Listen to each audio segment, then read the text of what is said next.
Bom, então, voltando aí, nas 3 primeiras aulas, né, quer dizer, a gente trabalhou, estava tentando fazer um levantamento histórico, cronológico, aí das formulações, né, que discutia, onde se discutia a linearidade ou a não linearidade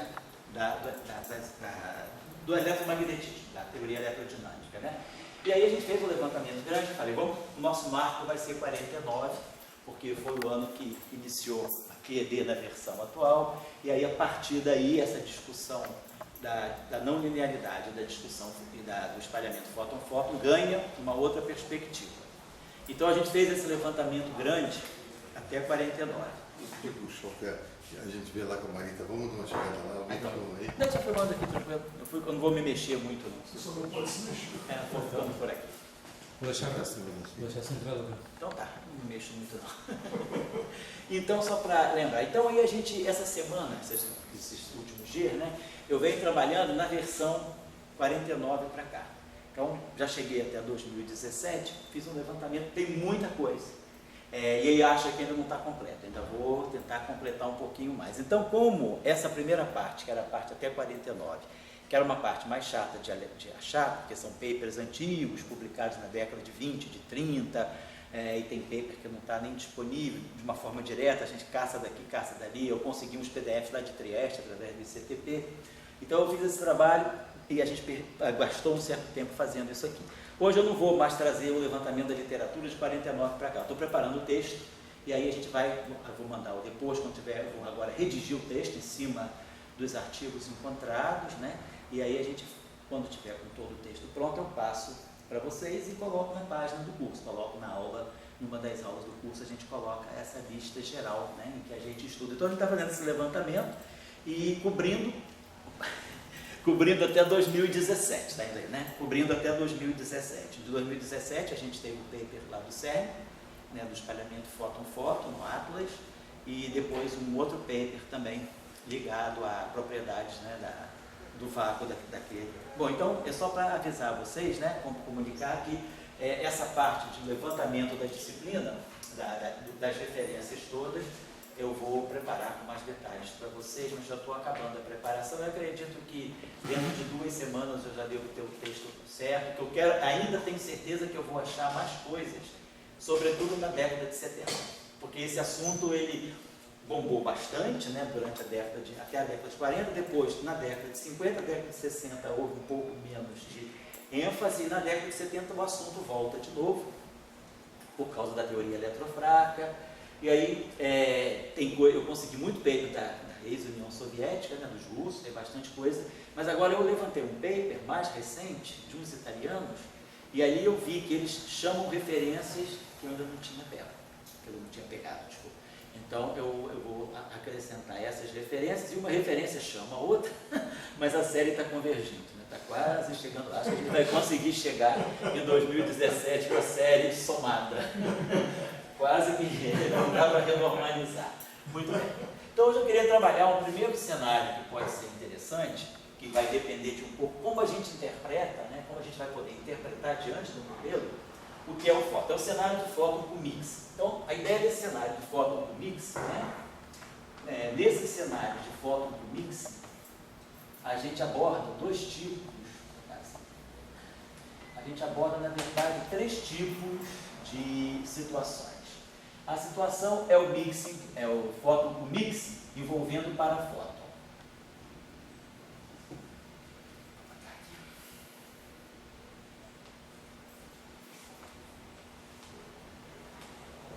Parafóton. E em conexão com esse parafóton aparecem aqueles chamados férmions milicarregados.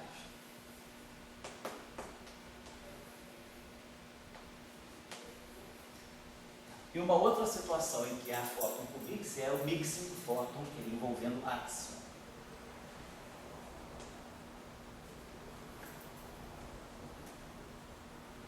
Então esse áxion é um objeto, né? Em algumas situações é tratado como escalar ou pseudo-escalar, mas é um objeto, seria um campo neutro também, abeliano, neutro, e que pode se misturar de uma forma não linear com o fóton. Então esses são, vamos dizer, essa situação aqui, em geral, está esses dois assuntos aqui, o parafóton e o fermion carregados, eles aparecem associados um com o outro e separadamente a gente vai analisar a situação envolvendo o áxio, e essa situação envolvendo o áxio é o que a gente chama de eletrodinâmica axial.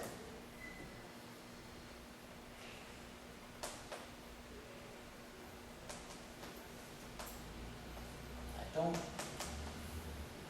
depois, claro, a gente vai abrir, o Léo vai trabalhar a parte dele, vai abrir e trabalhar um pouco os cenários não lineares e vamos trabalhar também os cenários com anisotropia, com violação da simetria de Lorentz, né, para estudar certas propriedades. E essa anisotropia, violação da simetria de Lorentz, pode ter origem em alguma física mais fundamental, pode ser gravitação, pode ter origem na supersimetria.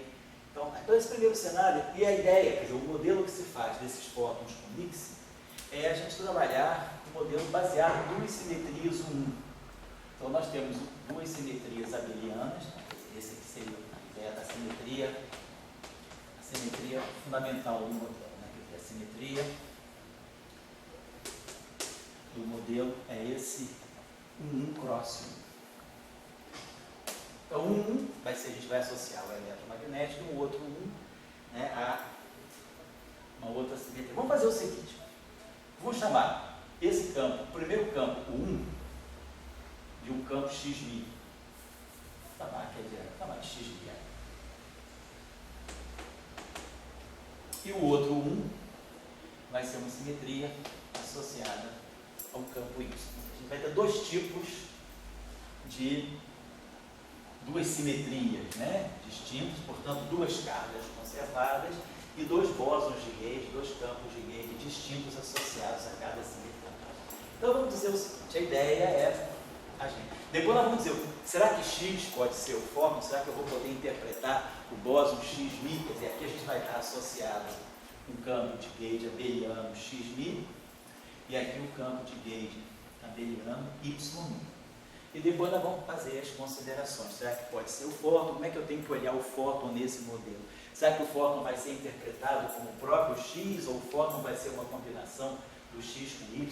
Então a ideia é a seguinte, a gente parte da construção do plano. Claro, a gente vai imaginar que só para lembrar aí da formulação abeliana, cada simetria, né, tem um campo de gauge associado, então aqui vai aparecer aquele tensor intensidade de campo, o x-mini, que é o rotacional covariante do x-mi, e aqui vai aparecer o field strength, né, a intensidade de campo do y, que é o y-mini, e quando a gente associar a matéria, né, a gente pode pegar um campo de matéria, por exemplo, um fermion de matéria, só para ter uma ideia, uma matéria representada, por exemplo, por um campo fermiônico psi, esse campo pode ser carregado segundo as duas simetrias, ou segundo uma das simetrias. Então a gente pode dizer o seguinte, cada simetria vai ser responsável por um tipo de carga, quer dizer, esse campo aqui tem uma carga desse ponto de vista e uma carga desse ponto de vista. Se essa carga é a carga elétrica ou não, nós vamos interpretar depois. Então a primeira ideia é que esse primeiro, o 1 aqui, então se eu pegar o meu campo psi e fizer uma transformação do primeiro com 1, do 1 associado ao x, ele vai em psilinha, que vai ser a fase local, né? Vai ser aqui a exponencial de i, e aí a gente coloca, no caso abeliano, a gente coloca aqui o valor da carga, vamos dizer assim, tem que ter uma carga Q, vamos dizer que a constante de acoplamento associada a essa interação seja uma constante de acoplamento G, depois a gente pode ver se esse G pode ser a carga fundamental, né, a carga fundamental do eletromagnetismo, mas vamos colocar, então esse aqui é o valor da carga, e esse é o acoplamento, é a constante de acoplamento. Pode ser a carga elétrica, no caso do 1 eletromagnético, né? E aqui o parâmetro de transformação, o parâmetro local da transformação, e aqui o nosso campo psi. Então é a famosa fase abeliana que descreve, né, o quanto esse campo é carregado. Então, a carga desse campo é uma carga Q. G é a constante de acoplamento da interação desse férmio, eventualmente, com esse bóson de gauge aqui. E esse mesmo férmio, ele pode ter uma outra carga, segundo a outra simetria. Então, segundo a simetria 1 associada ao bóson de gauge Y, ele vai ter uma transformação semelhante, mas com outras propriedades, com outras características. Vamos ter aqui a carga, vamos dizer que a carga dele, então vamos chamar de Q maiúsculo, né?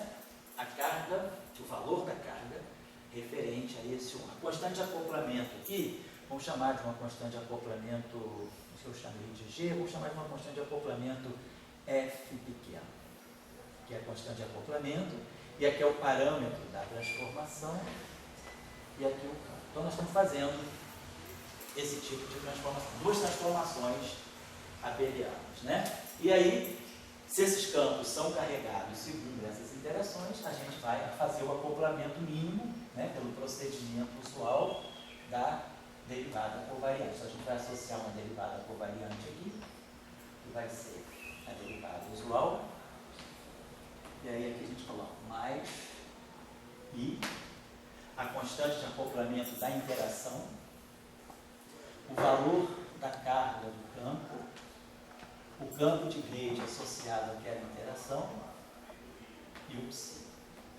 Então, isso aqui está me dando então, exatamente o que essa fase tem: a carga e a constante de acoplamento e o campo de gauge dessa interação.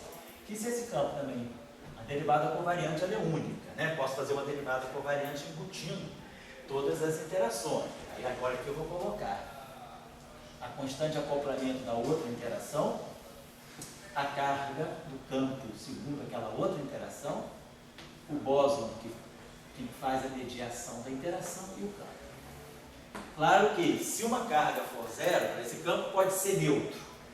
Se esse campo psi for neutro, segundo a simetria do y, esse Q é zero. Quer dizer, se Q igual a zero, significa, né, quer dizer, campo neutro, psi é neutro, segundo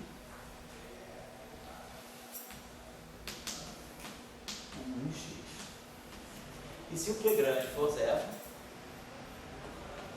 o psi é neutro, esse mesmo campo é neutro, segundo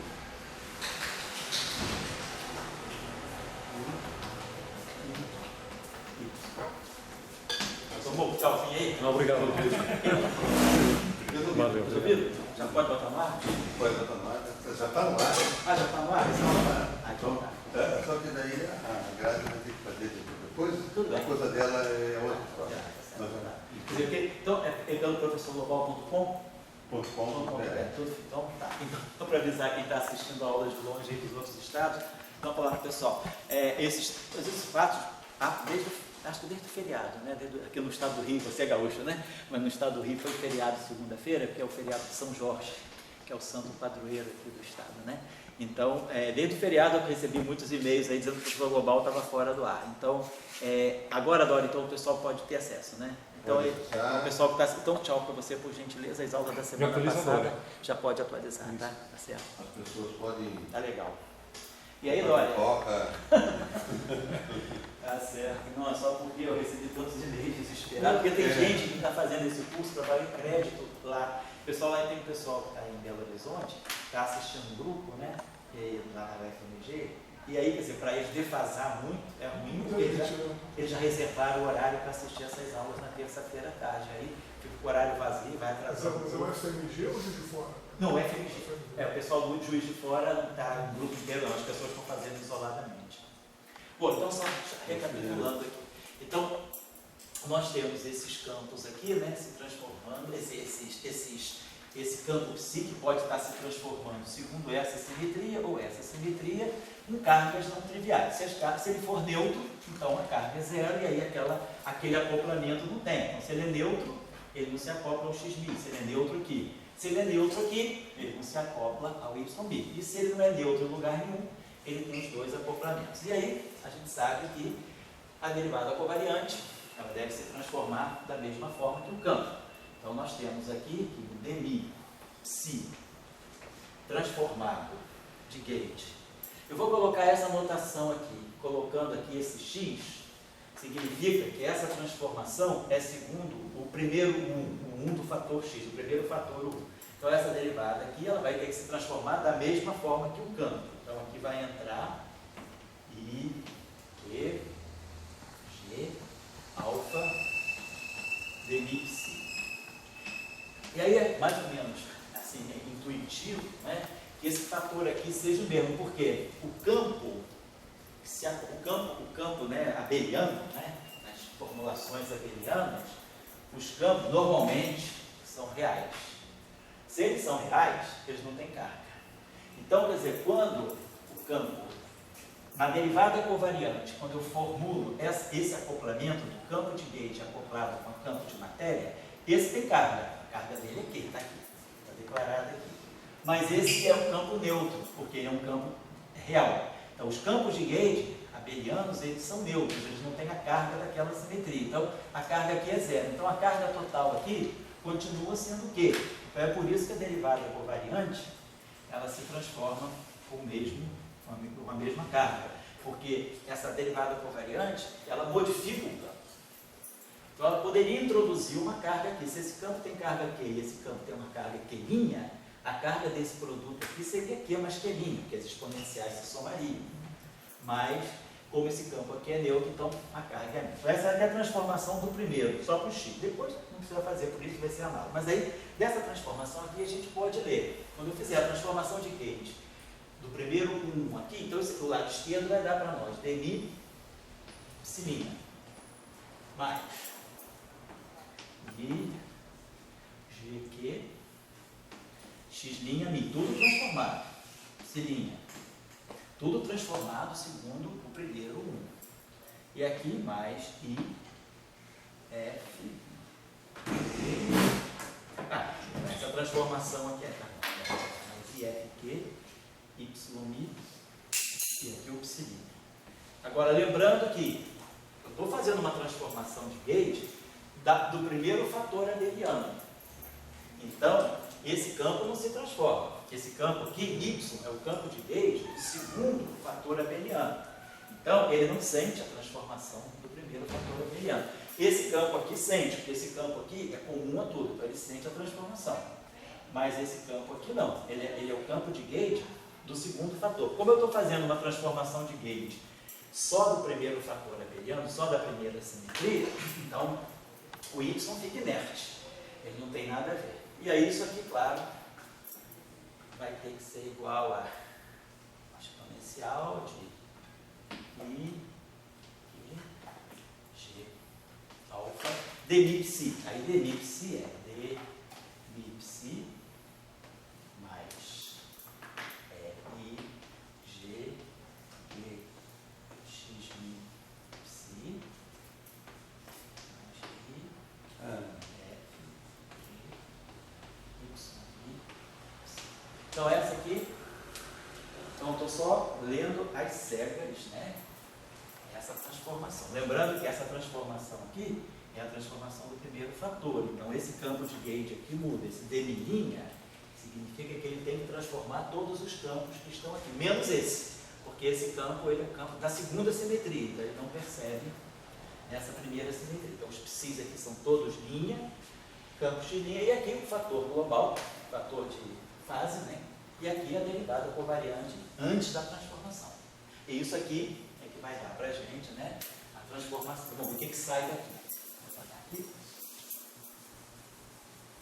Então a gente está preparando apenas o modelo, as cargas, para começar ainda depois discutir qual é a física que vai sair daqui. Então vamos pensar aqui o seguinte, ó.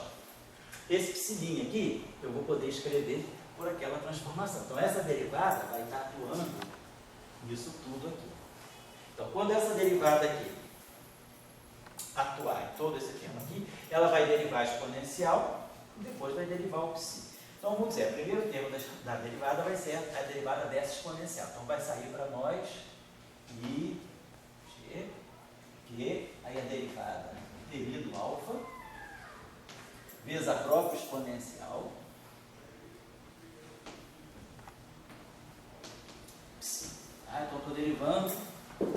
esse termo todo aqui, a derivada da exponencial vezes o campo. Mas agora a exponencial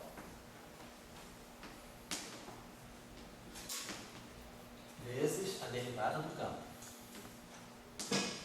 Então é esse termo aqui, demipsilínea. Mais, agora aqui, vamos ter.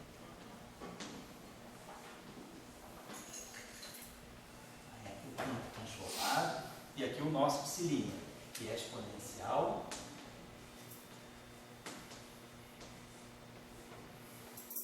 mais F.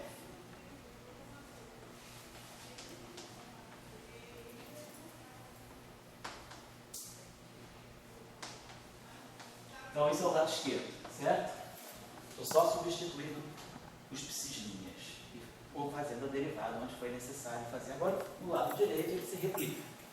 Né? Vai ficar exponencial. Então, vamos ter. Fazer o seguinte, essa exponencial aqui, vou continuar aqui, fatorando ali.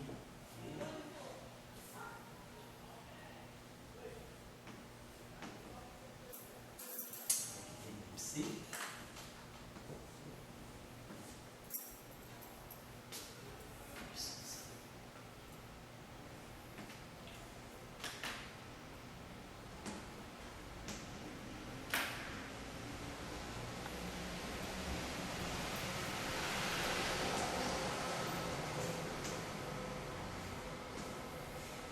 Só mesmo abrindo esse produtinho aqui. Tá? Mais.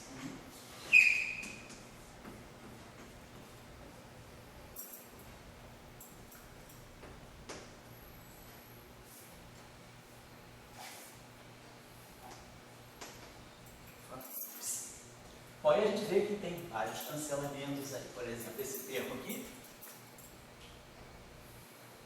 está exatamente cancelando esse termo aqui. Depois, esse termo aqui é um termo supérfluo, né? Que é o termo da segunda simetria. Ele não tem nada a ver com a primeira, ele de fato vai embora. E aí a gente pode, talvez agora, cancelar esses fatores IGQ, IGQ, IGQ, né? Então, deixa eu apagar isso aqui, não confundir muito. Então, com isso aqui, a gente tira o que a gente já espera, né? Como o campo de gauge daquela primeira simetria reage àquela transformação. Então a gente vai ter aqui o x' ali, ele vai com esse x' aqui, que esse termo aqui, essa exponencial fatora cancela com essa fatora é comum a todos os termos, então vai ficar x' vai ser esse x' aqui, e esse termo aqui transita para o lado de cá como menos d alto. Então está estabelecido aqui aquilo que a gente já conhece da teoria eletromagnética, que é uma transformação de gauge típica, a transformação do fóton, aquela transformação por gradiente de uma função escalar. Então, claro que fazendo analogamente para o segundo fator, né, analogamente,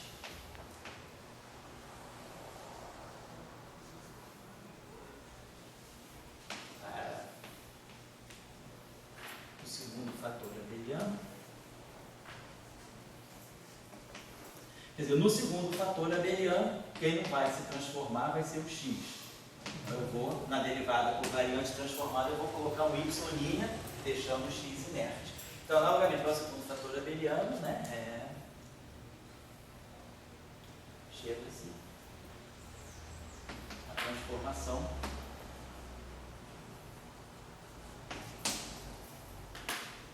do y. Então, vai ser exatamente a mesma coisa.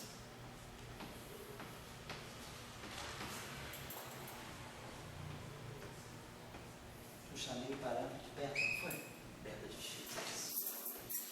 Então tá aqui. Então as duas transformações de rede, a gente não fez nada de novo aí, tá só vendo, né? Então, as derivadas covariantes, então elas se transformam exatamente desse modo, e com isso a gente fixa as transformações de rede, que são duas transformações abelianas. Vamos colocar aqui agora a ideia, né? Agora a gente tem que construir, como sempre, aí a gente constrói automaticamente os field strengths, né? Os tensores de intensidade de campo, dL'X' menos dL'X', que tem invariante, se cancela, e dL'Y' menos dL'Y'. Então constrói os dois field strengths. E aí a gente pode, com os dois field strengths, construir o Lagrangiano. Nós estamos fazendo a primeira formulação, que é a formulação sem ápice. Agora vamos começar a particularizar. A primeira situação, vou colocar assim, a primeira situação. É fóton. Você quando tem só um parâmetro alfa, Oi? se tiver só um parâmetro alfa, só um grupo, Certo. e os dois campos, x' e y', aquela e elevada a i, que é alfa, você divide, né? Cada um pega a metade. Não necessariamente, mas a soma dos dois. Você tem uma lei de transformação para a soma dos campos. É como se tivesse o Q1 e o Q2 do outro, né? Se vocês colocar um fator abeliano só. Oi, para. Falou, Pio? Pode acontecer, por exemplo, de um deles ser neutro em relação ao volume carregado. Como? Por exemplo, o x' ser neutro em relação ao 1x, mas ser carregado em relação ao 1y. Vamos Pode dizer, acontecer isso? se você pegasse esse Tem a campo carga aqui, de uma. aí você teria um problema para construir. Ele é bóson mediador para uma, Mas a matéria para o matéria outro. para o outro. Isso. Essa situação seria um pouquinho diferente pelo seguinte, porque na hora da transformação do outro fator, vamos dizer, se esse campo aqui, vamos dizer que esse campo aqui fosse matéria carregada para o primeiro 1, não fosse neutro para o primeiro 1. Então, quando ele está atuando, então quando eu for atuar aqui, eu ia ter uma espécie de uma não linearidade da transformação, porque eu ia ter que colocar a transformação desse aqui, você não teria invariância dessa forma. Quer dizer, a derivada do variante, se esse campo é campo de matéria, exatamente, teria que tinha que fazer uma coisa, teria que ser um campo separado, ele não poderia estar na derivada do variante. A pergunta está bem interessante. Agora, a Judéia já fazendo uma pergunta. A transformação Pode do falar, gate, x' igual a x' menos m alfa, ela tem que vir necessariamente dessa sequência, primeiro pega a matéria, roda a matéria, ou não? Não, eu acho que não. Eu acho que pelo que a gente já sabe lá da eletrodinâmica, você pode, a partir do campo, de campo de gauge, esquece a matéria, pega só o campo de gauge. E você sabe que você quer construir, o que você tem? Você tem campo de spin 1.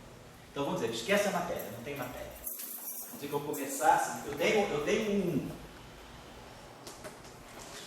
associado a um bóson de gauge X, mas eu não tenho informação sobre a matéria. Então eu sei que associado a esse fator 1, eu tenho um campo de gauge que tem essa transformação. Vamos dizer que isso aqui não fosse o ponto de chegada, mas fosse um ponto de partida. Eu partisse dessa transformação. Eu não tenho matéria, não conheço transformação de fase, não conheço nada. Eu sei apenas que eu tenho um campo de gauge, um campo vetorial, um bóson vetorial neutro, e com esse tipo de simetria. Quer dizer, existe uma transformação que pode ser realizada em cima desse campo, e a partir dessa transformação a gente pode construir uma formulação para esse campo ter uma dinâmica simétrica. Então você fala, tá bom, eu tenho esse tipo de transformação? Tem. Então, de qualquer maneira, eu posso construir o nosso usual field strength, dMi, dMi.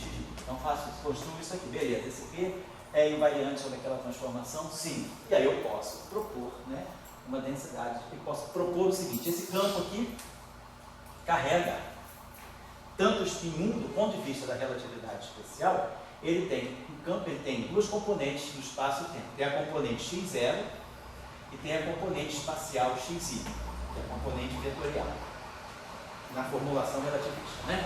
Então, essa componente aqui, do ponto de vista do grupo SO3, ela é escalar, então ela tem spin 0. Aqui eu tenho os três componentes do vetor, então eu tenho aqui spin 1. Então eu tenho dois tipos vamos dizer, de quanta, né? Eu poderia ter dois tipos de excitação dentro desse campo. Aí você pode falar o seguinte, eu quero descrever uma formulação para um puro spin 1. Então esquece isso aqui. Então eu quero que esse campo, na verdade, quer dizer, do ponto de vista da simetria de Lorentz, esse campo carrega dois tipos de excitação. Mas você fala, não, mas eu quero construir uma física só para excitação vetorial, fazendo exatamente paralelo com o fóton. Então eu vou construir uma física só para essa excitação. E aí eu quero que essa excitação aqui, por exemplo, se comporte como, quero descrever esse campo, que essa excitação tenha massa nula para representar algo muito próximo do fóton. E o spin 1. É uma partícula meramente vetorial, puramente vetorial. O spin zero está presente, mas eu vou jogar fora o spin zero, impondo que a equação de campo para esse campo aqui tenha essa forma, D'Alembertiano, garante massa zero, atuando no x-μ transverso igual a zero. Então, estou só construindo isso aqui. Esse D'Alembertiano igual a zero, né, pelas relações de dispersão, me garante que o K2 é igual a zero. Então, no espaço dos momentos, né, isso aqui está me dizendo que a frequência satisfaz a relação de dispersão de massa zero, tipo fóton, tá certo. E agora, o fato dele ser transverso, né, significa que eu estou tirando, se esse campo aqui é puramente transverso, eu estou tirando justamente a componente de spin zero, que é a componente longitudinal. Então, essa equação aqui, com esse operador transverso, a gente já pode escrever isso aqui, sabendo como é que eu tiro a componente transversa de um campo vetorial. A gente aplica o projetor transverso, né? Delta μi menos dmi sobre D'Alembertiano. Eu estou fazendo uma coisa que muitos de vocês já têm curso, já sabem, mas só para responder a pergunta que o Mário levantou, que pode ser pergunta de pessoas que estão lá fora. Então, eu estou partindo do pressuposto de que eu tenho uma simetria, eu não conheço campo de matéria, eu não cheguei a essa transformação via derivada por variante, que eu acho que é uma forma um pouco mais artificial. Eu acho que, do ponto de vista físico, é muito mais razoável seguir essa estrada aqui. A gente tem um campo, esse campo carrega dois spins diversos, eu quero, da física, quer dizer, apenas esse spin se propaga, então eu tenho os elementos para tirar desse campo aquilo que me interessa. Eu quero que ele tenha massa zero, portanto a equação de campo dele tem que ter esse D'Alembertiano puro, e eu quero que ele seja transverso, eu quero que tenha spin 1, então ele tem que ser um campo transverso, ele tem que ser um campo que só tem rotacional e não tem divergência. Isso aqui garante, né, que a divergência no espaço de Minkowski, a divergência relativista seja zero. Então, essa equação aqui acaba ficando isso aqui para nós, né? D'Alembertiano, x-μ menos dmi, x-μ igual a zero. Então, no final de tudo, essa equação aqui, esse D'Alembertiano atua aqui, esse operador aqui inverso, esse operador aqui inverso desse, se cancela do ponto de vista, né, vamos dizer assim, do ponto de vista mesmo do espaço dos momentos. Se a gente quiser olhar no espaço dos momentos, isso aqui é um K2, isso aqui é um K2, isso é um Km, isso é um Km. Bom, e aí a gente pode escrever essa equação aqui assim, eu posso pegar esse D'Alembertiano e escrever esse D'Alembertiano como sendo derivada ni, derivada ni. E aí eu posso fatorar essa derivada aqui, derivada ni, aí vai estar atuando aqui no dni, eu posso, não sei se tem sinal relativo igual a zero, eu posso trocar o sinal, vou pegar esse termo primeiro, multiplicar todo por menos 1, então pegar esse termo aqui, vai ficar dmi x-μ.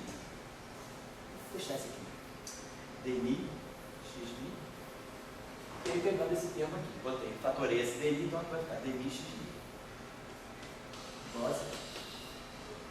Então, essa equação já está me dizendo, eu não precisei impor isso. Não precisei impor isso. Do momento que eu, desse campo aqui, selecionei só essa parte, automaticamente a gente ganha uma equação que tem essa estrutura. Derivada. Essa equação de Marx, né? Pois é, as equações de Marx. dmi x-μ igual a zero. Isso aqui me dá, então. E quem é esse x-μ? X-μ? É esse objeto aqui que é o famoso, né? O nosso clássico tensor de intensidade de campo. Isso, o que a gente está obtendo? Então a gente está dizendo o seguinte, que se você tiver, no caso do fóton, se você quiser dizer, quer dizer, da onde é que as equações de Maxwell saem? As equações de Maxwell saem da imposição de que você está falando da propagação de um bóson vetorial de massa nula e que é transverso, é um bóson realmente vetorial. Ele não tem a parte escalar. E aí, automaticamente, esse x-μ, que é dado daquela forma, satisfaz a essa relação aqui. dmi x-μ mais dmi x-μ mais dk x-μ igual a zero. Então, essa equação aqui é uma identidade que sai daqui. Se nós substituirmos cada um desses field strengths aqui pelas respectivas expressões, a gente vai ver que vai ter sempre derivadas que vão se cancelar. Se cancela tudo. Então a gente tem uma identidade, que é aquilo que a gente chama geralmente de identidade de Bianchi. Então essa identidade de Bianchi, aí, como o André observou, ela já vai estar dando conta das equações de Maxwell homogêneas. Então, dessa forma, só para relembrar aí, a gente obtém as equações de Maxwell, né? Não impõe as equações de Maxwell, a gente obtém as equações de Maxwell em forma covariante a partir só desse princípio fundamental. Eu tenho um campo quadrivetorial, esse quadro vetorial, eu quero que ele descreva, ele tem possibilidade de descrever algo escalar ou algo com spin 1. Eu vou querer que ele descreva algo puramente vetorial. Jogo fora o spin 0. Então, ponho aquela equação. Nós impusemos essa equação aqui que garante as duas propriedades desejadas. Massa 0 e spin 1. E aí, dessa equação aqui, com esse operador de projeção transversa, saíram essas equações. Então, aí agora é que eu posso perguntar sobre a matéria. Então, eu não introduzi a matéria. Então, eu não preciso nada disso. A matéria pode ser uma consequência, e agora eu posso ver se esse campo se acopla com a matéria então tem que aparecer, vai naturalmente gerar a derivada covariante. Essa que é a coisa. Então eu poderia, né, não ter imposto nada de derivada covariante. Eu estou seguindo a formulação tradicional que é via derivada covariante. Bom, as equações homogêneas, então, não são equações, são uma identidade. São identidades. Elas não são iguais. Não tem como existir monopólio. Então. Aqui nesse caso não. Possível. Você tem que colocar a mão. Se você quiser introduzir o monopólio, Você você tem que quebrar essa identidade. Você tem que decretar a introdução do monopólio. Nessa descrição, a introdução do monopólio é uma violação da identidade. Porque não é uma propriedade das derivadas. Né? É uma propriedade das derivadas. Você tem que mudar o espaço-tempo. Você tem que mudar a forma da função. Pelo seguinte, o que você faz para você obter essa identidade, o que você faz o tempo todo? Por exemplo, aqui, esse termo aqui, demi, vai produzir. Exatamente, você vai ter comutatividade. Nesse caso. Então, esse termo aqui dá origem, por exemplo, a esse termo aqui. E esse termo aqui, daqui nesse termo, sai um termo que vai ser menos demi. Então vai aparecer aqui, demi, xk. Termos desse tipo vão aparecer, né? Na verdade vão aparecer 6 termos impares, né? E vai aparecer sempre um par desse tipo assim.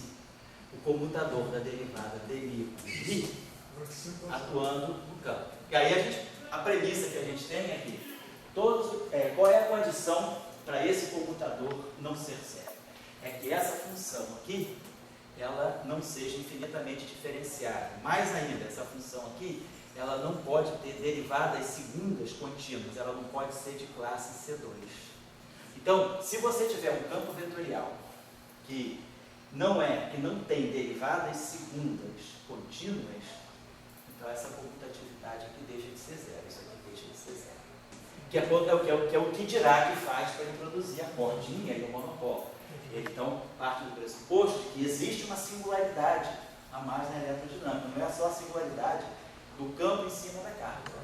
É a singularidade de você poder ter campos, né, que não são diferenciáveis, não têm derivadas segundas contínuas. Então, por exemplo, a divergência do rotacional deixa de ser zero. Que é o que acontece lá na equação, né? Na equação de Gauss do magnetismo. Divergência de B, a ausência de monopólio está aqui. Mas aí a gente sabe que B é rotacional de A. Então a gente fala, beleza, se o potencial vetor tiver derivadas segundas contínuas, isso aqui é verdade. Mas se eu tiver um potencial vetor cujas derivadas segundas não sejam contínuas, então a divergência do rotacional de A pode ser aqui uma função de x, que é justamente a densidade. Aí o Dirac já tem, quer dizer, a função que ele fez é aquela função, ele coloca em coordenadas esféricas, né, alguma coisa desse tipo aqui.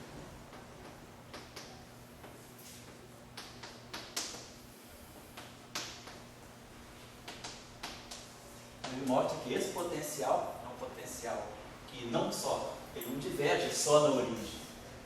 Ele diverge quando, por exemplo, se eu pegar essa solução 1 mais cosseno de θ. Quando θ vai a 0, o numerador vai a 2, e o denominador vai a zero. Então isso aqui é divergente, por exemplo, no eixo do x, no eixo do z positivo, na parte superior do eixo z. Então você tem toda uma singularidade que não é só num ponto, é todo o semi-eixo espacial, toda essa região aqui é proibida, que é a cordinha de Dirac, né?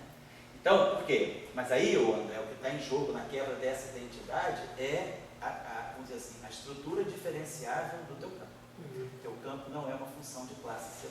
Tá?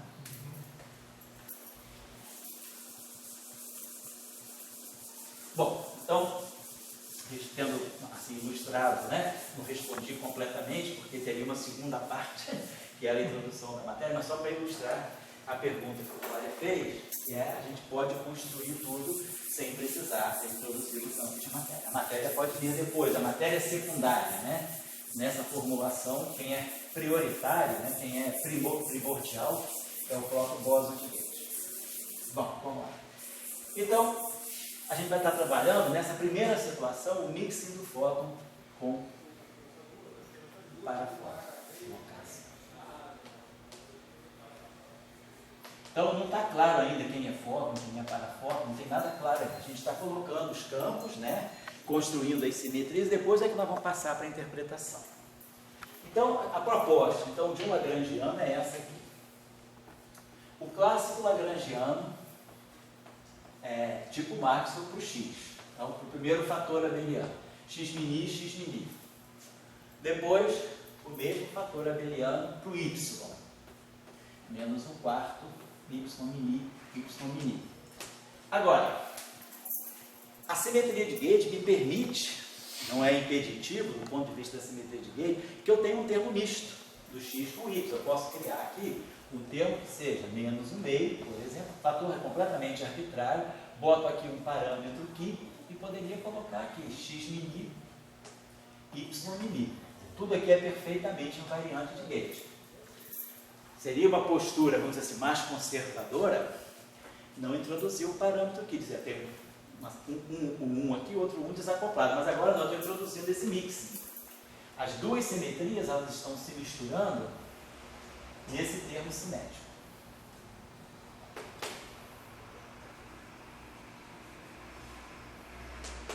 Às vezes, alguns autores interpretam isso como uma interação, mas, né, do ponto de vista rigoroso, assim, não nem rigoroso, convencional da teoria de campos, termos quadráticos não são termos de interação. Termos cúbicos para cima, cúbicos, quartos, são termos de interação. Então, às vezes tem alguns autores que vão fazer uma interação, mas não é bem uma interação, é um mix. É uma mistura de campos, e qual é a consequência dela, o que significa. Vamos botar esse parâmetro aqui, né? Parâmetrozinho, e depois a gente vai estabelecer condições sobre ele. Mas tá lá. Então, a gente está fazendo... Oi, fala isso. Sistema quadrático. Oi, sistema quadrático. Não é. Pois é, não é um termo de interação. Seria mais um termo. Mas o seu campo físico vão ser combinações. É, ser combinações. Seria ideal chamar, sei lá, de campo, seria termo de mix, né? A gente chama de mix, na verdade. E aí a gente pode colocar aqui, vamos colocar agora as interações, né? Por exemplo, com a matéria. Então, eu tenho essa nossa matéria aqui, que é tipo matéria fermiônica, então a gente está colocando o lagrangiano típico de Dirac, psi barra mi, gama mi, e aí aqui a gente coloca a derivada covariante do psi. Vamos colocar, né? Esse férmio com as duas cargas, vamos supor que em princípio ele não é neutro. Então esse lagrangiano aqui, essa ação de matéria, ela está dando para nós o termo cinético tradicional, psi barrado, mi, gama mi, mi, psi, menos, aí vai ter a primeira parte que é a constante de acoplamento G, carga E, aí vamos ver aqui, psi barrado,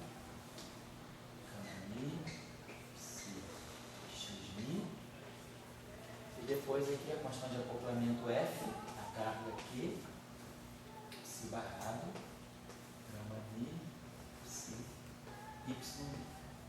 Então aqui eu já estou substituindo aquela derivada covariante que nós tínhamos apresentado antes, né, com os dois acoplamentos, o acoplamento ao x e o acoplamento ao y, tá certo?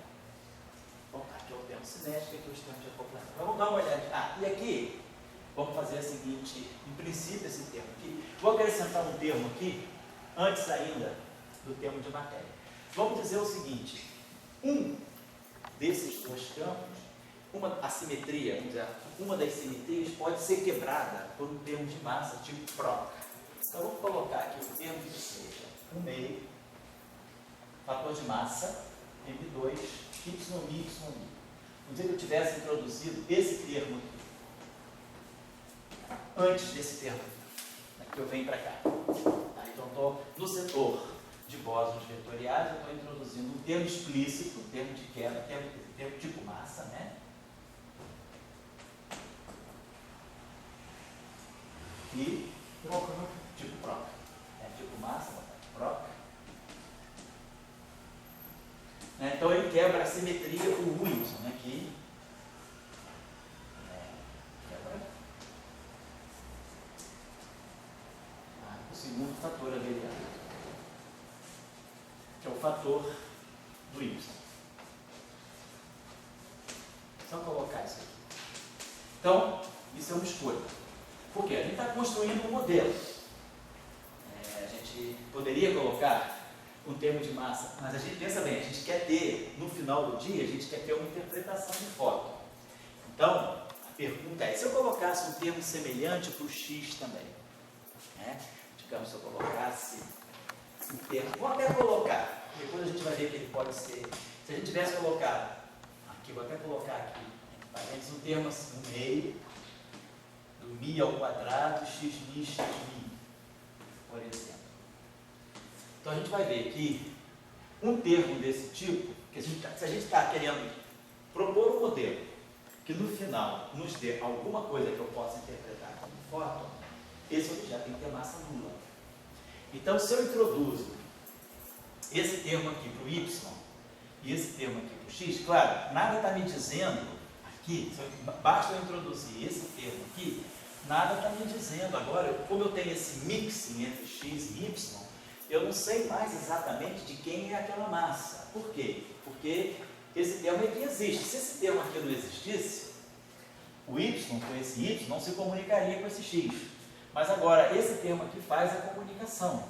Então, esse termo aqui, que mistura y com y, né, eu poderia ter um termo assim, y com y, e aí aqui eu poderia ter um termo que mistura y com x, né, então é esse termo aqui, que mistura x com y.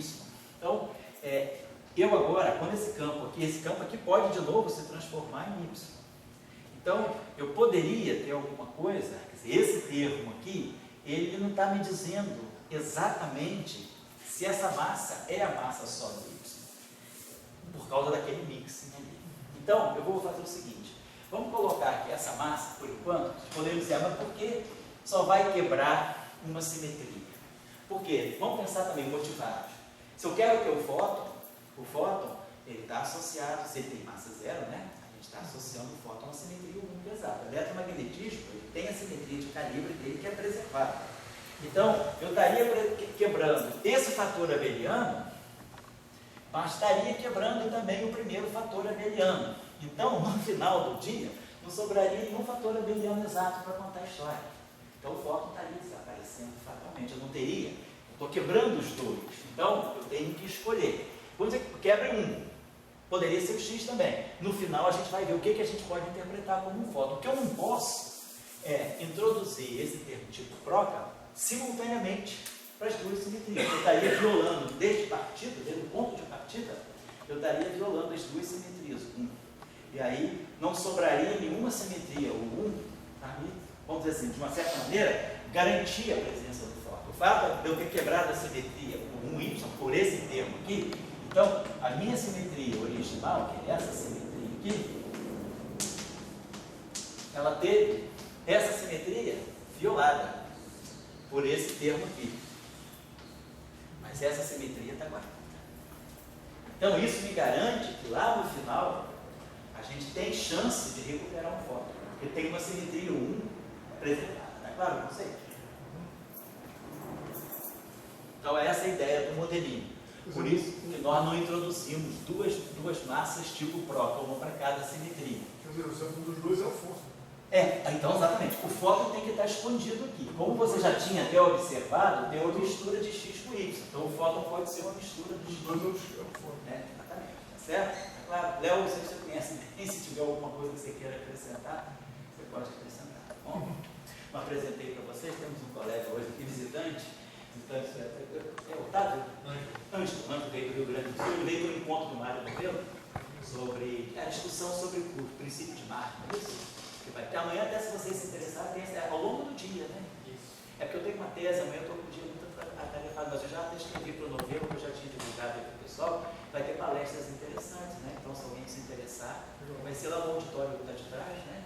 E o Ângelo veio e perguntou se podia assistir a aula. Bem-vindo. Pode assistir. Teu campo de trabalho, você trabalha com cosmologia? Tá. Então isso aí, ó, tá foco, matéria escura, tá bem ligado isso aí.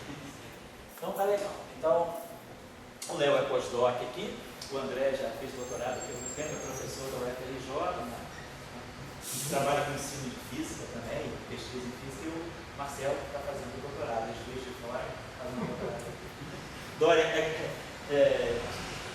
Dória, você nasceu no Paraná ou em Porto Alegre? Você nasceu em Curitiba?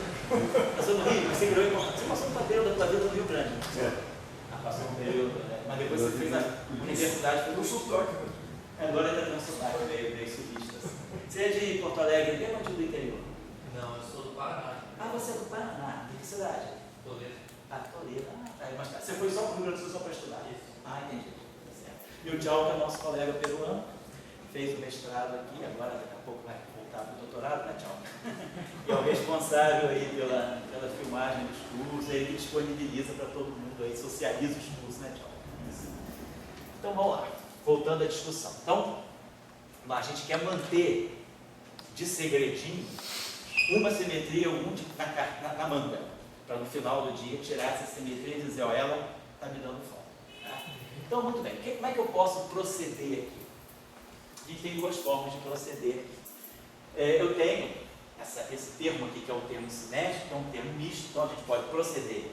A gente precisa separar os campos. Então eu posso proceder, entendeu? Tem dois caminhos. Vamos reescrever esse lagrangiano agora aqui de uma outra forma. Esse mesmo lagrangiano eu vou escrever assim, para poder ficar talvez, vamos dizer assim, um pouquinho mais conciso, e aí a gente vai decidir, tem dois caminhos a tomar. Vamos fazer o seguinte, como eu tenho dois campos misturados, né, aproveitando essa mistura de dois campos, então esses dois campos de uma certa maneira se entrelaçam, a gente pode criar aqui um campo vetorial VMI, que é um dublete. Vamos criar esse campo VMI que vai ser o seguinte, a primeira componente dele é o XMI e a segunda componente dele é o YMI. Vamos que a gente faça isso aqui. Vou fazer o seguinte, vamos separar esse lagrangiano, que ele tem duas partes. Tem a parte puramente de bósons vetoriais e tem a parte de interação com a matéria. Então vamos dizer que esse nosso lagrangiano, vamos fazer o seguinte, pegar aquele nosso lagrangiano L, ele vai ser escrito dessa forma. Um lagrangiano puramente bosônico, que é essa primeira linha toda, é o lagrangiano dos bósons de Gale, e depois aqui do lagrangiano que a gente pode chamar o lagrangiano dos bósons interagindo com a matéria fermiônica, que é a segunda parte. Para poder encaminhar bem a discussão sobre os bósons vetoriais, vamos nos concentrar só na parte dos bósons vetoriais. Por enquanto vamos esquecer esse lagrangiano, porque nesse lagrangiano os bósons vetoriais estão acoplados com a matéria. Então tem tempo cúbico. Tem aqui essa corrente fermiônica com XMI e a corrente fermiônica com YMI. Então são termos de interação. Eu estou aqui olhando o lagrangiano bosônico, que ele é puramente bilinear. Ele me dá a parte livre. Então é ele que vai definir para mim quem são realmente esses bósons vetoriais. Então, para esse primeiro momento da análise, antes de olhar os acoplamentos, vamos olhar só o lagrangiano bosônico. Então, estou apagando isso aqui e vamos reescrever o nosso lagrangiano bosônico usando essa propriedade aqui, usando essa parametrização. Vamos colocar os dois campos juntos e aí a gente pode ver o seguinte, aquele termo cinético, eu acabo, quer dizer, claro, aí eu vou poder criar um VMI, que vai ser X-mini, Y-mini. Aí eu vou poder escrever aquele termo lá da seguinte maneira. Menos um quarto, vou botar assim, menos um quarto. Aí eu posso pegar esse VMini, vou botar assim, escrever assim.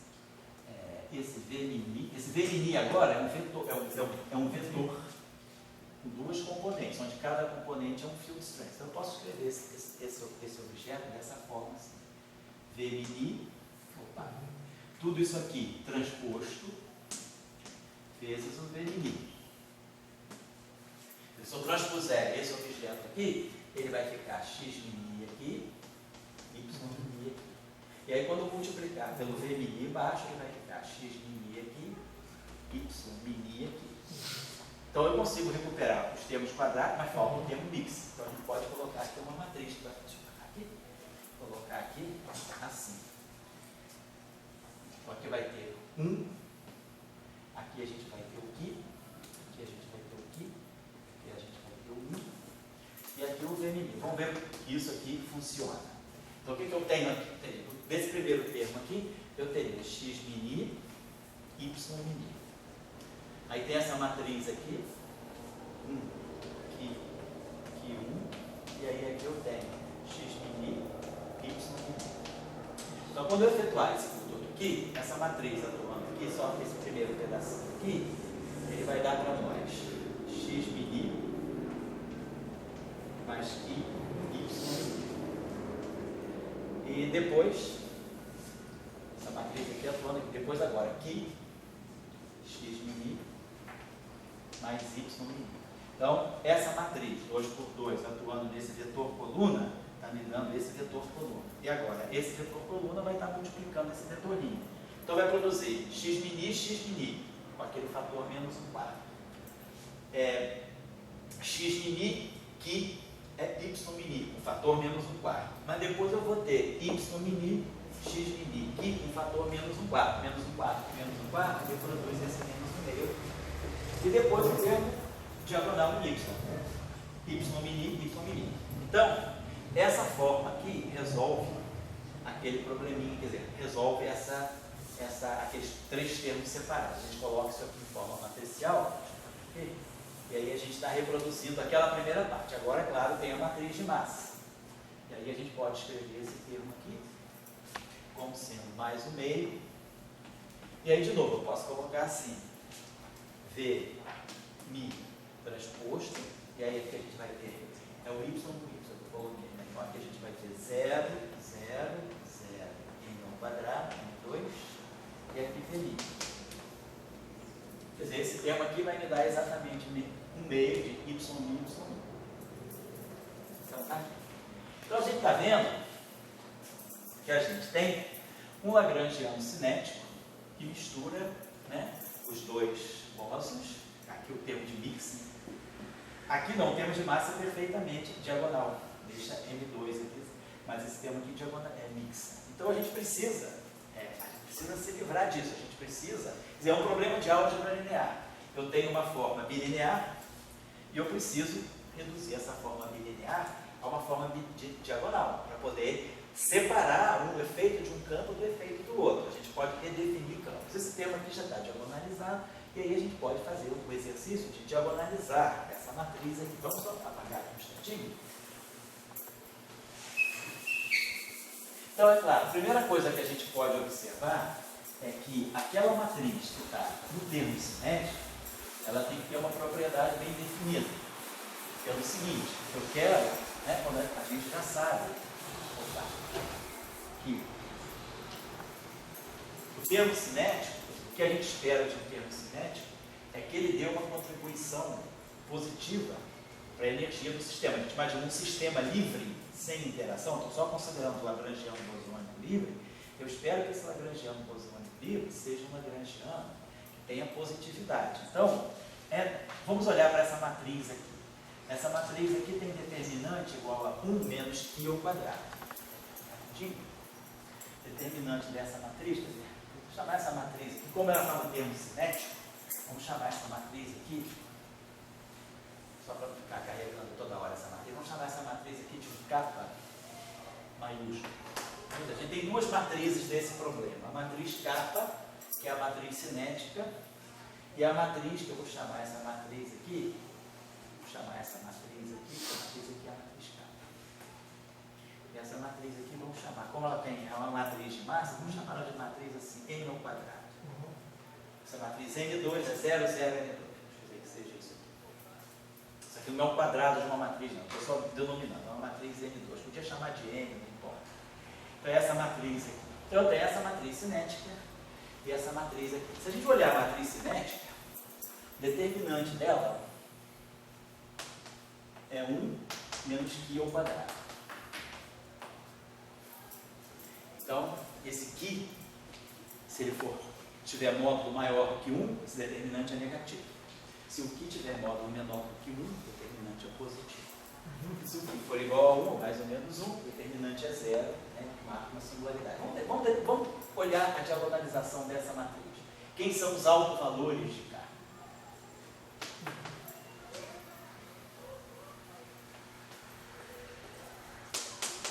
Então, essa matriz é 1, Qi, 1. Vamos tirar os autovalores dessa matriz. Um determinante dessa matriz, igual a 0, nos dá a famosa equação circular. Então, a gente tem 1 menos lambda, lambda menos 1 ao quadrado, menos Qi ao quadrado, igual a 0. Esse é o determinante, né? Quer dizer, a equação Determinante é zero. determinante tem que ser zero. O determinante é a questão dos autovalores. Estou tirando só o problema de autovalores. Então, a gente tem que lambda menos 1 é igual a mais ou menos Qi. Então, esse lambda, autovalores, tem dois autovalores, 1 mais ou menos Qi. Então, se os dois se o Qi tiver módulo menor do que 1, se o módulo de Qi for menor do que 1, então os dois autovalores são sempre positivos. Eu tenho um autovalor lambda mais, que vai ser positivo, e vou ter um autovalor lambda menos, que também vai ser positivo. Agora, é claro, se o módulo de Qi for maior do que 1, eu vou ter problema, um dos autovalores vai ser negativo. Se o módulo de Qi for maior do que 1, esse, por exemplo, o módulo maior do que 1 ele pode ser menos 2 ou pode ser mais 2, mas um deles dois vai ser negativo, os dois autovalores não são positivos. Então, é o que está aqui. Se o módulo de Qi for maior do que 1, o determinante é negativo. E o determinante é o produto dos autovalores. Então, se o determinante é negativo, um dos autovalores vai ter que ser negativo. Agora, se o módulo de Qi for menor do que 1, o determinante é positivo. E aí, os dois autovalores podem ser positivos, ou então os dois autovalores podem ser negativos. Nesse caso aqui, né, 1 mais Qi, 1 menos Qi, quer dizer, se esse Qi aqui tiver módulo, vamos dizer, menor do que 1, ele pode ser 1 mais menos meio, vai ser tudo positivo. Então, a situação ideal é essa aqui, mas vai ficar mais claro por quê. Deixa eu apagar isso aqui. Então, só a gente sabe quem são os autovalores dessa matriz. Então, essa matriz aqui é uma matriz simétrica, 2 por 2. Então, toda matriz simétrica, não importa a ordem dela, né, pode ser simétrica e real. Né? Simétrica e real pode ser diagonalizada por uma transformação que seja ortogonal. Então, aqui. Então, a gente sabe que existe uma matriz 2 por 2 ortogonal. Então, a gente sabe que existe uma matriz R, pertence ao grupo O2, uma matriz ortogonal 2 por 2, e que vai fazer esse trabalho para a gente. R, tá? R transposto vai me dar a matriz K na forma diagonal. Vamos botar aqui essa matriz K-til. Vamos chamar essa matriz aqui explícita, que ela é uma matriz diagonal. Vai ser a matriz ortogonal que, pelo teorema espectral, diagonaliza a nossa matriz cinética. Ou seja, vai ser a matriz que vai me dar o seguinte: essa matriz vai fazer esse trabalho para nós. Ela vai me dar aqui 1 mais Qi, 0, 0, 1 menos Qi. E vamos trabalhar com a ideia de que o módulo de Qi é menor do que 1. O módulo de Qi sendo menor do que 1 garante que essa matriz aí tem dois autovalores positivos. Então, essa matriz R, ela faz esse trabalho para nós, né? Bom, e aí a gente pode depois, a gente sabendo quem são os autovalores, né, a gente pode tirar quem são os autovetores e organizar essa matriz R. Quer dizer, a gente sabe que essa matriz R ela vai ter essa estrutura aqui. Eu coloco nessa matriz R, a gente pega o primeiro autovetor, bota ele, normaliza, bota ele aqui. Bom, os dois autovalores são distintos, então também pela regra que a gente conhece pelo teorema lá da álgebra linear, né? Autovetores associados a autovalores distintos são ortogonais, né? esses dois autovetores. Se eu pegar esse autovetor aqui, R, pegar o autovetor, vamos dizer, vetor V associado a esse autovalor aqui. E depois pegar um vetor U, autovetor U associado a esse autovalor aqui. Então, tem esses dois autovalores, né? São dois. Então, posso, deixa eu fazer isso aqui. Bater de modo diferente. Pegar uma matriz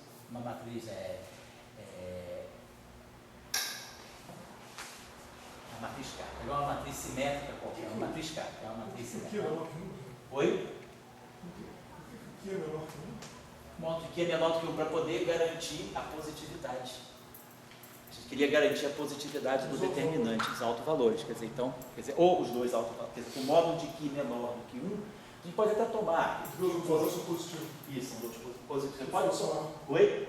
Se fosse maior, teria um Ah, negativo. teria, exatamente, teria que ter um negativo, porque o determinante é 1 menos Q ao quadrado. Por que o determinante tem que ser positivo? Né? Por que a gente quer autovalores positivos? Já vai ficar claro daqui a pouquinho. Mas por que eu não poderia ter autovalor negativo, não deveria ter autovalor negativo para a matriz simétrica? Vamos ver já. Mas só relembrando aqui, né? Se eu tiver uma matriz, que essa matriz K é uma matriz simétrica, então vamos dizer, ela tem dois autovalores, tem dois autovetores associados a autovalores distintos. Então vamos dizer, esse autovalor aqui é lambda. E aí eu tenho um autovetor U associado a um autovalor Xi. Então, esses dois autovalores são distintos. O que acontece nesses dois autovetores, né? Vamos pegar essa relação aqui, vamos pegar essa segunda relação aqui, vamos pegar essa relação aqui e vamos multiplicar toda essa equação aqui por V transposto. Vou pegar essa primeira equação. Então, eu vou ter V transposto, kappa, V, igual a lambda, V transposto, vou pegar o contrário, vou pegar essa equação aqui, multiplicar ela por U transposto. U transposto, kappa V, vai ser lambda, U transposto V. Estou pegando os dois autovetores, né? E aí agora, vamos pegar essa equação aqui e vamos transpor essa equação. Então, essa equação aqui é U transposto, kappa transposto, mas a matriz K é simétrica, então o transposto dela é ela mesma. E aqui K, U transposto. Então, eu peguei essa segunda equação aqui e transpus. Mas agora eu vou multiplicar ela escalarmente por V. Então, eu boto um V aqui e boto um V aqui. Então, essa segunda equação fica U transposto, kappa V, igual a Xi, U transposto V. Então, a primeira equação, simplesmente, eu multipliquei a esquerda por U transposto. E a segunda equação, primeiro eu transpus. E depois multipliquei a direita por V. E aí eu subtraio uma da outra. Usei, claro, que a propriedade que K é simétrica. Então, subtraindo uma da outra, esse termo cancela esse. E aí os dois autovalores são distintos. A gente ganha do lado direito que lambda menos que si, o transposto V igual a zero. Como esses dois autovalores são distintos, isso aqui é diferente de zero, então os dois vetores são ortogonais. Então, só para lembrar isso. A gente já sabe que esse autovetor vai ser ortogonal a esse autovetor aqui. E aí, claro, eu posso normalizar, né? Normalizando eles a 1. E aí, colocando esses autovetores, aqui eu coloco, por exemplo, o autovetor V+, associado ao lambda+, e aqui eu coloco deitadinho assim, na linha, o V-, né? Isso aqui vai me dar o que? Se eu pegar essa matriz R, ela vai ter essa estrutura. Nessa linha aqui eu vou ter o V+, né? O V+, vai estar nessa linha, e o V- vai estar nessa linha. Aqui eu tenho a matriz K, e aí quando eu transpuser aqui, né, eu vou botar o vetor V+, vai estar nessa coluna, e o vetor V- vai estar nessa coluna. E aí quando essa matriz K atuar em V+, ela vai me dar, essa matriz toda aqui, atuar em V+, ela vai me dar lambda mais V+. Então, vai produzir lambda mais V+. E aqui vai produzir lambda menos V-. E aí, esse K já atuou, fez isso, e aí essa linha aqui batendo aqui dá lambda mais, essa aqui dá zero, essa aqui dá zero, e essa dá lambda menos. Então, se a gente organizar, né, os autovetores normalizados a 1 nas linhas, essa matriz automaticamente garante a diagonalização, né, da nossa matriz K. Só para lembrar isso rapidinho.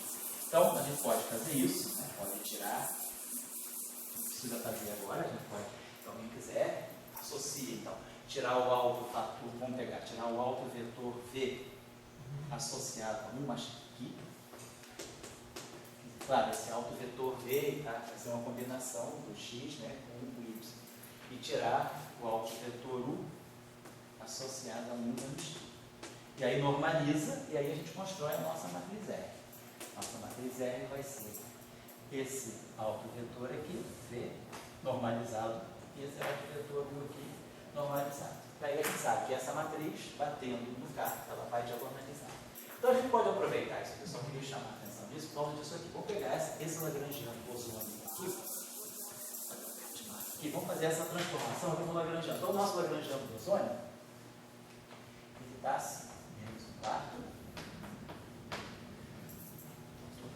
o VI transposto. E aí é que eu posso usar a ortogonalidade da matriz. Eu vou botar R transposto aqui, R, isso aqui vale 1.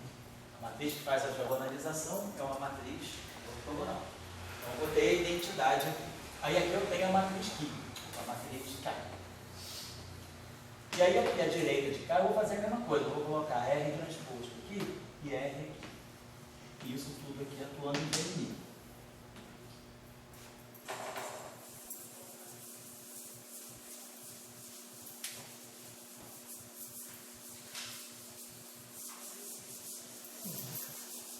E depois a gente tem um terminho de massa, né? Temos esse termo aqui, mais um meio. E aí a gente botou assim, terminho transverso, a matriz R2 e o VI.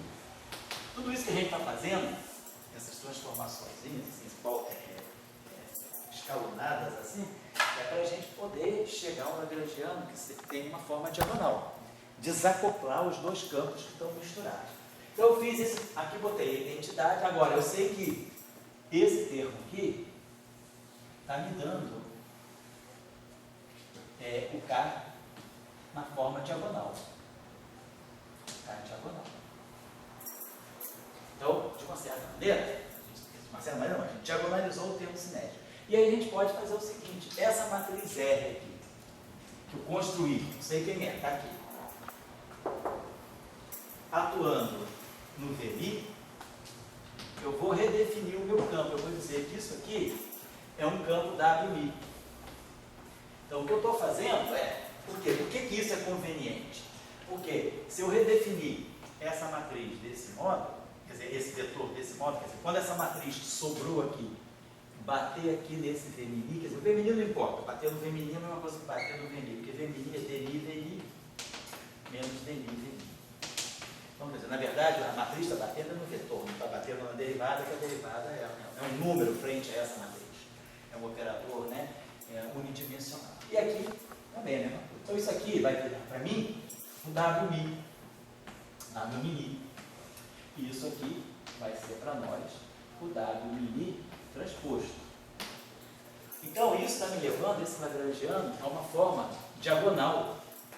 No termo cinético vai ficar assim, menos um quarto. Aí aqui eu vou ter W mini transposto. Aí aqui nós temos a matriz K, que foi diagonalizada. Então eu desacoplei, vamos dizer, os dois vetores que estão, vou botar aqui, isso aqui vai ficar W mini, tá certo? Mas, na verdade, essa matriz aqui, tá? Deixa eu botar aqui, isso aqui é para ser lido assim, quem é esse VI? É XI, Y, e isso aqui está me dando um novo vetor WI. Eu posso chamar esse WI, só para não ficar inventando muita notação, chamar de XI, Y, tilde. Quem são esses vetores tildados? Esses vetores tildados agora são os vetores, são os campos na base, né? Quer dizer, é a base de campos que está me dando essa matriz aqui diagonalizada. Então eu vou ter um x-til mini associado, quer dizer, isso aqui, na verdade, fazendo essa associação aqui, essa definição, essa notação, né, assim, isso aqui que é importante, essa aqui é uma redefinição, eu passo de uma família de campos para outra família de campos, e a gente sabe que campos podem sempre ser redefinidos a menos de constantes, de matrizes constantes. E aí esse termo aqui, ele fica de uma forma bem ímpar, ele fica menos um quarto do fator 1 mais Qi, e aí aqui fica x-til mini, x-til mini. Quando eu colocar tudo isso aqui, a matriz está no diagonal. E depois o outro termo vai ser menos 1/4 de 1 menos Q, y tio I, y tio I. Então, com isso, o termo cinético desacoplou. A gente separou. Eu agora estou lidando com campos que estão separados. Esse campo já não comunica mais com esse. Eles são ambos separadamente uma combinação linear. Quando eu atuar com essa matriz aqui, que é uma matriz 2×2, né? Essa matriz aqui, construída aqui, é uma matriz 2×2, ortogonal. Então, essa matriz, toda matriz ortogonal 2×2 pode sempre ser colocada numa forma em termos de um ângulo. Posso colocar aqui o cosseno de um ângulo alfa, seno de alfa. Essa aqui é a forma, né, geral dessa matriz. Garante, quer dizer, como essas duas componentes, aquele vetor lá tem que ser normalizado a 1, eu posso interpretar a soma dos quadrados é 1, então o primeiro componente é um cosseno e aqui é um seno. E esse cara aqui é ortogonal a esse. Então, esses dois vetores são ortogonais, menos seno cosseno, mais seno cosseno. E aí o outro vetor que está embaixo, então quer dizer, essa matriz tem essa forma, então significa que ela vai atuar em x mi e y mi. Então é isso que está dando o x tio. O x tio é essa mistura aqui e o y tio é essa mistura aqui. Então é isso que eu estou dizendo. Então essa matriz aqui está diagonalizada. Então a gente diagonalizou o termo cinético fazendo essa primeira transformação. Vamos guardar essa transformação. Deixa eu apagar aqui. Então eu não vou nem botar W, talvez seja melhor. Vou botar, deixa W. Não, vou botar VTIL, porque fica mais consistente com a nossa notação. A gente está chamando VXY. VTIL é XTIL Y. Vamos botar assim, deixa eu botar aqui essa primeira transformação que a gente fez para começar a diagonalizar. Então ficou essa matriz R, que eu soube construir lá atrás, atuando em VMI, ela me passou para essa base de campos VTIL. Então vamos chamar aqui de VTIL mini.